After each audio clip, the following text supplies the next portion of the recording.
DD किसान, बदलते भारत की शान।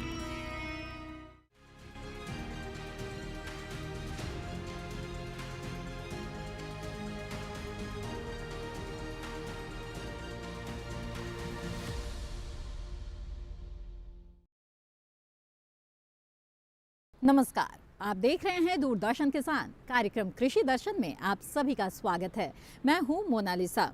कृषि दर्शन कार्यक्रम में विज्ञान और किसान, कृषि स्टार्टअप और फार्मिंग इंडिया जैसे अलग अलग सेगमेंट्स के जरिए हम आपके लिए कृषि क्षेत्र से जुड़ी हुई कुछ बेहद ही महत्वपूर्ण जानकारियां समेट कर लाए हैं। तो आइए शुरू करते हैं आज का ये कार्यक्रम।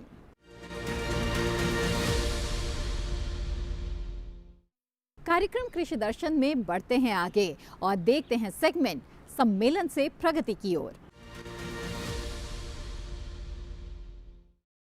दिल्ली स्थित कृषि भवन में केंद्रीय कृषि एवं किसान कल्याण और ग्रामीण विकास मंत्री शिवराज सिंह चौहान ने ग्रामीण विकास मंत्रालय की उपलब्धियों के बारे में मीडिया को जानकारी दी। आइए देखते हैं उन्होंने क्या कुछ कहा। मुझे बताते हुए प्रसन्नता है कि अब तक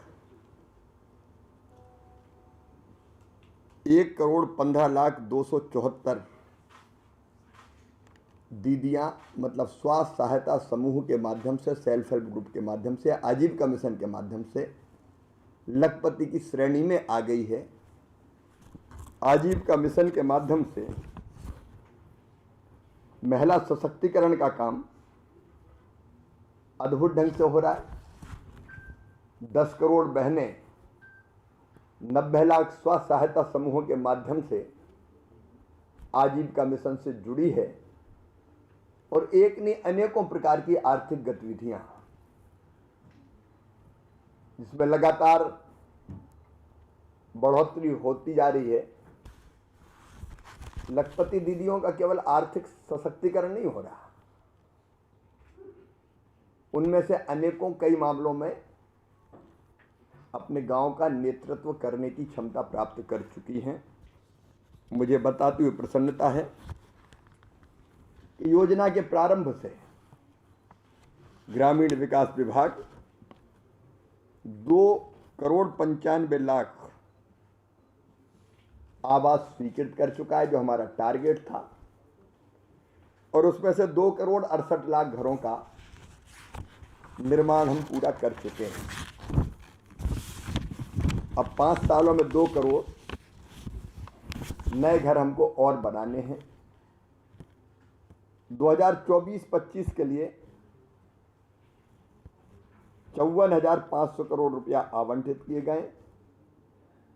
2 करोड़ नए घर बनाने में 3 करोड़ 6 लाख रुपए की लागत आएगी। हमने ये तय किया कि कोई भी पात्र परिवार न छूटे, और इसलिए पिछली बार अपात्रता की श्रेणी में जिनके पास 2 पहिया वाहन था वो भी आते थे, लेकिन आजकल 2 पहिया वाहन आम हो गया है, इसलिए 2 पहिया वाहन या टेलीफोन रखने वाले गरीब भाई बहनों को भी आवास आवंटित किए जाएंगे। 10,000 रुपया से ज़्यादा जिनकी मासिक आमदनी हो उनको आवास नहीं मिलता था, अब वो बढ़ा के 15,000 रुपया कर दिया गया है। जिनके पास मोटर वाली नाव होती थी वो अपात्रता की श्रेणी में आते थे, उसको समाप्त कर दिया गया है। और जिनके पास 2.5 एकड़ सिंचित और 5 एकड़ असिंचित जमीन है उनको भी पात्रता के दायरे में ले लिया गया है। हमारा प्रयास है कोई गरीब ना छूटे। तो फिर से एक सर्वे कि अगर कोई छूट गया हो, आवास प्लस के सर्वे के बाद कई राज्यों से शिकायत आई थी कि हमारे यहाँ अभी भी पात्र हितग्राही छूट गए हैं, तो फिर से एक सर्वे प्रारंभ करने का फैसला किया गया है। अभी हमने इस साल 2 करोड़ के लक्ष्य में से 38 लाख मकान 18 राज्यों को हम आवंटित कर चुके हैं।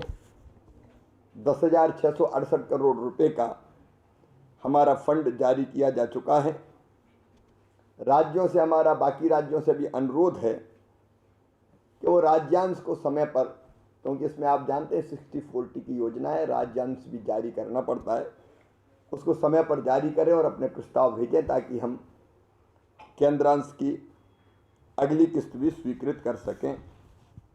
17 सितंबर 2024 को प्रधानमंत्री जी ने उड़ीसा से ही सिंगल क्लिक के द्वारा 15 लाख आवासों को स्वीकृति पत्र देने का काम किया था और 10 लाख से अधिक लाभार्थियों को आवास निर्माण हेतु प्रथम किस्त के रूप में 3,180 करोड़ रुपए आधार के माध्यम से जारी किए थे और 26 लाख से ज़्यादा मकानों में जो पुराने बन रहे थे वहाँ गृह प्रवेश का काम किया था।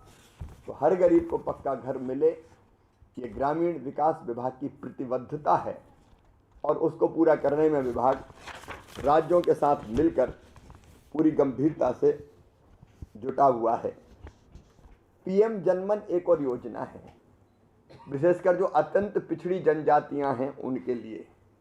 तो जो अत्यंत पिछड़ी जनजातियां हैं उनको पक्का मकान देने के लिए, और उसमें ये तय किया है कि कोई भी परिवार ना छूटे, हर एक को हम पक्का घर देंगे। 2024-25 के लिए 40,573 अतिरिक्त लक्षित आवासों का आवंटन किया गया है। अब तक इस योजना के अंतर्गत 3,70,963 आवासों का लक्ष्य आवंटित किया गया है, जिसमें से 3,12,000 आवासों की स्वीकृति दी जा चुकी है। और मुझे बताते हुए प्रसन्नता है कि 2,17,000 लाभार्थियों को प्रथम किस्त जारी की है, जिनमें से 44,378 ने अपने आवास बना भी लिए हैं। इस योजना के अंतर्गत 4,90,000 मकान मार्च 26 तक बनाकर हमको देना है। इस समय मुझे ये बताते हुए भी प्रसन्नता है कि प्रधानमंत्री आवास योजना के अंतर्गत रोज 10,000 घर बन रहे हैं। हम रोज 10,000 घर बना रहे हैं और पहले जो औसत दिन लगता था एक आवास के निर्माण में 314 दिन लगते थे, वो घट के अब 114 दिन हो गया। मतलब तेजी से घरों के निर्माण का काम हम कर पा रहे हैं और इसके कारण रोजगार के भी अवसर सृजित हो रहे हैं। लगभग 3 लाख ग्रामीण राज मिस्त्रियों को आपदा रोधी मकानों के निर्माण के लिए प्रशिक्षित किया गया है, जिससे उनकी रोजगार क्षमता में वृद्धि हुई है। मित्रों, एक और महत्वाकांक्षी योजना है प्रधानमंत्री ग्रामीण सड़क योजना, गांव को कनेक्टिविटी देने के लिए। ये योजना वरदान सिद्ध हुई है और मुझे बताते हुए प्रसन्नता है कि इस योजना के अंतर्गत अब तक 8,34,457 किलोमीटर सड़कों को स्वीकृति दी गई है, जिनमें से 7,69,284 किलोमीटर सड़कों का निर्माण हम पूरा कर चुके हैं। प्रधानमंत्री जी ने एक संकल्प लिया था कि अमृत सरोवर बनाए जा सकें 50,000। मुझे बताते हुए प्रसन्नता है 68,000 से अधिक अमृत सरोवरों के निर्माण का या पुनर्जीवित करने का काम हम लोग पूरा कर चुके हैं। इस प्रकार अगर आप देखेंगे तो निरंतर ग्रामीण विकास विभाग ग्रामीण क्षेत्रों में चाहे रोजगार देने का मामला हो, संपर्क देने का काम हो, मकान बनाने का काम हो, कौशल उन्नयन का काम हो, निरंतर काम में लगा है। इस साल हमारा बजट कुल 1,84,000 करोड़ रुपया था, उसमें से 1,03,000 करोड़ रुपया हम लोग खर्च कर चुके हैं प्रधानमंत्री जी के संकल्प को पूरा करने के लिए और ग्रामीण जनता को रोजगार से जोड़ने के लिए और सुविधाएं देने के लिए हम दिन और रात काम कर रहे हैं।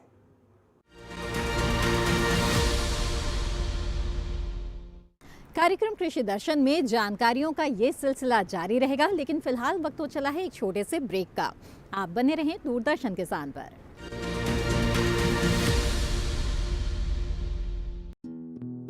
हर साल फसल कटाई के बाद पराली जलाना कई तरह के प्रदूषण और स्वास्थ्य समस्याओं को जन्म देता है।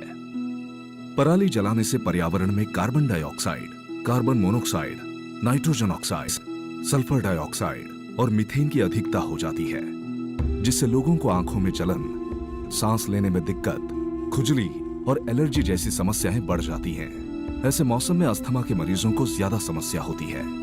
पराली जलाने से मिट्टी को उपजाऊ बनाने वाले किसान के मित्र कीट भी मर जाते हैं, जिससे मिट्टी की उर्वरक क्षमता को बहुत ही क्षति पहुंचती है। किसान भाई सरकार द्वारा दी जा रही पराली प्रबंधन योजनाओं का लाभ उठाएं।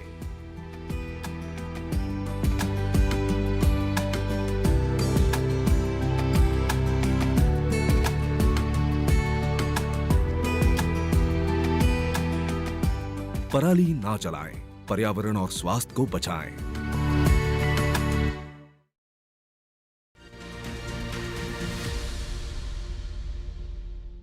कार्यक्रम कृषि दर्शन में आइए अब बढ़ते हैं आगे और नजर डालते हैं अगले सेगमेंट पर, जिसका नाम है विज्ञान और किसान।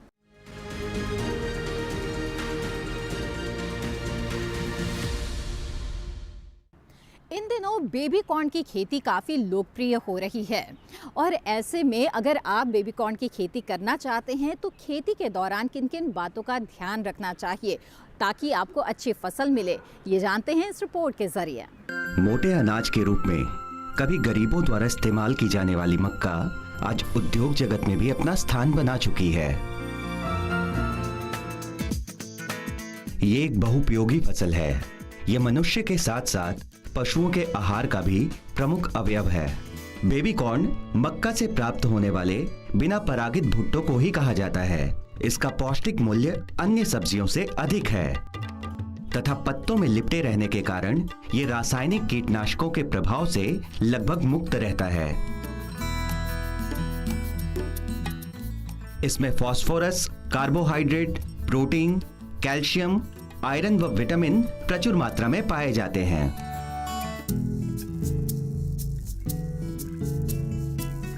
बेबी कॉर्न की कृषि आज भारत में प्रचलित होती जा रही है। बढ़ती हुई मांग को देखते हुए ऐसा लग रहा है कि कृषि विज्ञान केंद्र की मदद से बेबी कॉर्न की कृषि जल्द ही भारत के अन्य कई राज्यों में भी शुरू हो जाएगी। बेबी कॉर्न की कृषि आप साल भर कर सकते हैं।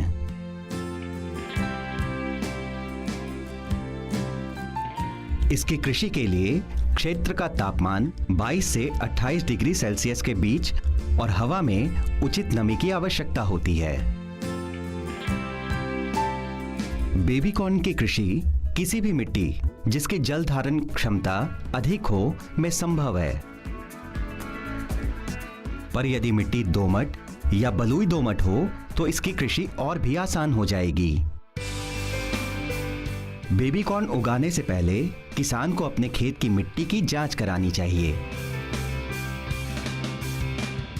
कृषि विज्ञान केंद्र की पहल से आज पूरे भारत में मिट्टी की जांच करवाना बहुत आसान हो गया है। बेबी कॉर्न उगाने के लिए मिट्टी का पीएच मान 6 से 7 के बीच होना चाहिए।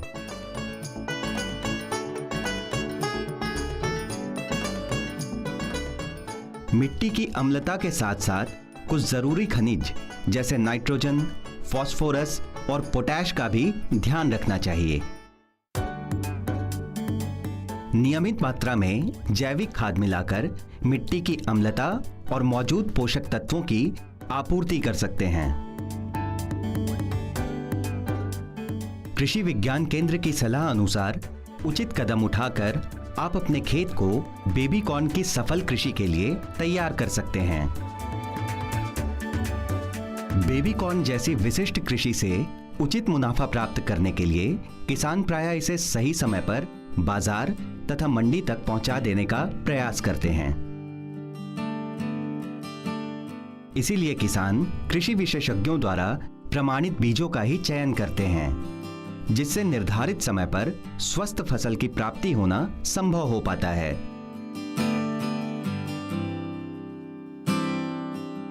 ये प्रमाणित बीज आपको कृषि विज्ञान केंद्र या सरकार द्वारा मान्यता प्राप्त बीज विक्रेताओं से आसानी से मिल जाते हैं। किसान आज खेत की जुताई कर रहे हैं। खेत में कब और कितनी बार जुताई करनी है, ये मिट्टी की गुणवत्ता पर निर्भर करता है।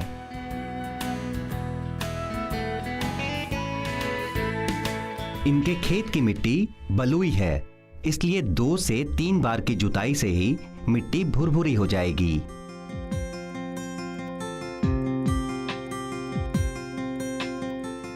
खेत तैयार होने के बाद किसान जैविक खाद डालते हैं। मेड़ बनाने से पहले किसान 30 किलोग्राम नाइट्रोजन, 24 किलोग्राम फास्फोरस और लगभग 8 किलोग्राम पोटैश प्रति एकड़ मिट्टी में मिला देते हैं। जैविक खाद मिलाने से मिट्टी की संचयन क्षमता बढ़ जाती है और साथ ही सूक्ष्म तत्वों की मात्रा भी बरकरार रहती है।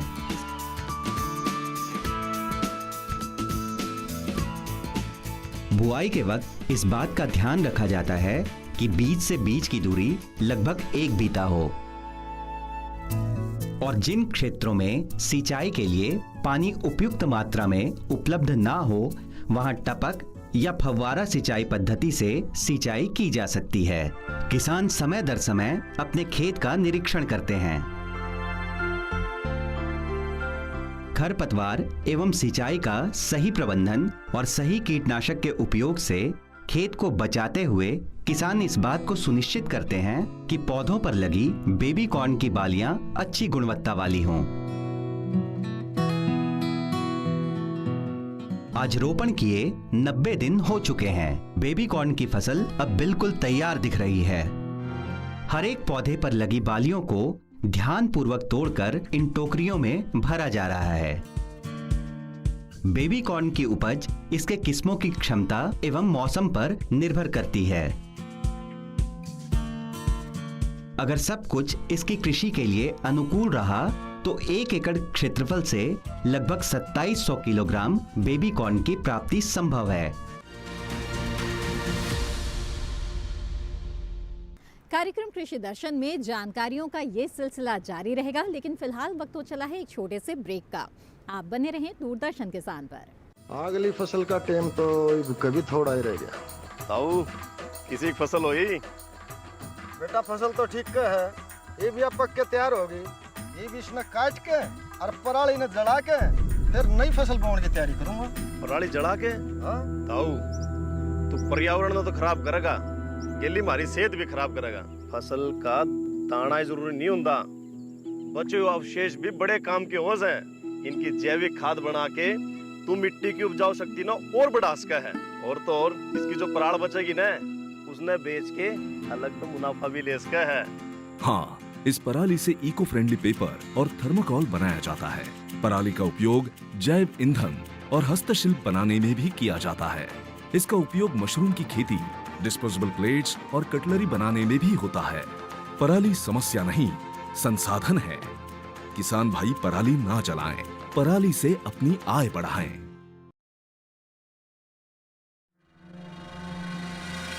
हर साल लाखों एकड़ खेतों में पराली जला दी जाती है, जिससे प्रदूषण बढ़ता है। इतना ही नहीं, खेतों में 3-4 बार पराली जलाने से खेत बंजर भी होने लगते हैं।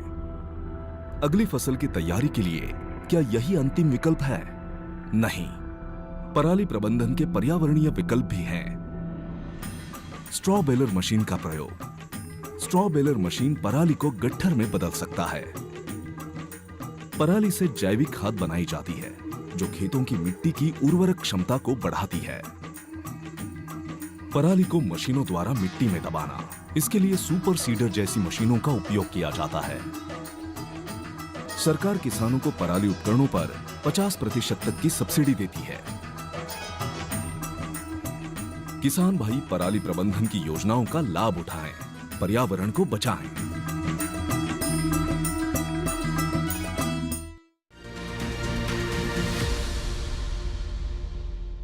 ब्रेक के बाद आप सभी का फिर से स्वागत है। आप देख रहे हैं कार्यक्रम कृषि दर्शन। आइए कार्यक्रम कृषि दर्शन में आगे बढ़ते हैं और देखते हैं अगला सेगमेंट, फार्मिंग इंडिया।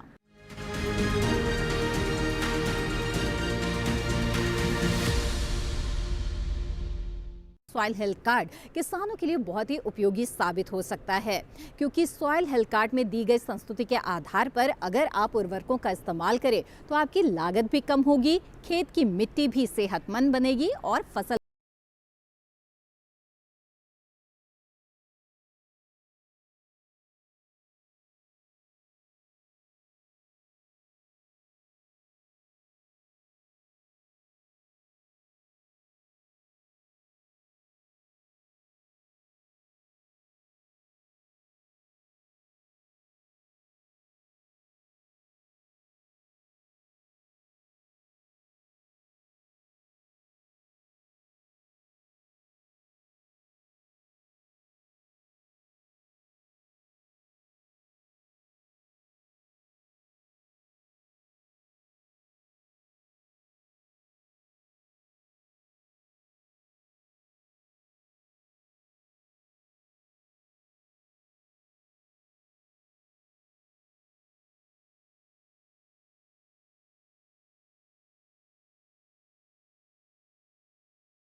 प्रदेश और हरियाणा में 85 से 90% किसान इस योजना का हिस्सा हैं। अध्ययनों से पता चला है कि इस कार्ड की सलाह पर की गई खेत से लागत में 8 से 10% की बचत हुई है। इस कार्ड का एक पोर्टल बना हुआ है, किसान वहां से भी अपना कार्ड प्रिंट करवा सकते हैं। इस पोर्टल पर 21 भाषाओं में खेती के बारे में बहुत सी जानकारियां उपलब्ध हैं। किसानों के लाभ के लिए प्रशिक्षण, प्रदर्शनी और किसान मेलों का भी आयोजन किया जाता है। 2019-20 के दौरान आदर्श ग्राम विकास के नाम से एक परियोजना शुरू की गई है, जिसके तहत खेतों से मिट्टी के नमूने उठाए गए। परियोजना के तहत हर ब्लॉक से एक गांव लिया जाता है और वहां मिट्टी के नमूने जमा करके उनकी जांच होती है। इस तरह हर गांव में 1 हेक्टेयर रकबे की जमीन से नमूने लिए जाते हैं। कार्यक्रम कृषि दर्शन में आज जो जानकारियां हम आपके लिए लेकर आए हैं, हमें उम्मीद है कि ये ज़रूर आपके लिए उपयोगी साबित होंगी। ये कार्यक्रम आपको कैसा लगता है, इसके बारे में अपने विचार आप हमारे साथ ज़रूर साझा करें। आप हमें पत्र लिख सकते हैं। हमारा पता है कृषि दर्शन, कमरा नंबर 58, CPC दूरदर्शन, खेलगांव, नई दिल्ली 110049। आप हमें ईमेल भी भेज सकते हैं। ईमेल ID है krishidarshan@gmail.com। कृषि दर्शन कार्यक्रम को आप दूरदर्शन किसान के YouTube चैनल पर भी देख सकते हैं। इसके लिए टीवी स्क्रीन पर दिखाए जा रहे QR कोड को स्कैन करें। इसी के साथ कृषि दर्शन की आज की कड़ी में बस इतना ही। हमें दीजिए इजाज़त। आप बने रहें दूरदर्शन किसान पर। नमस्कार।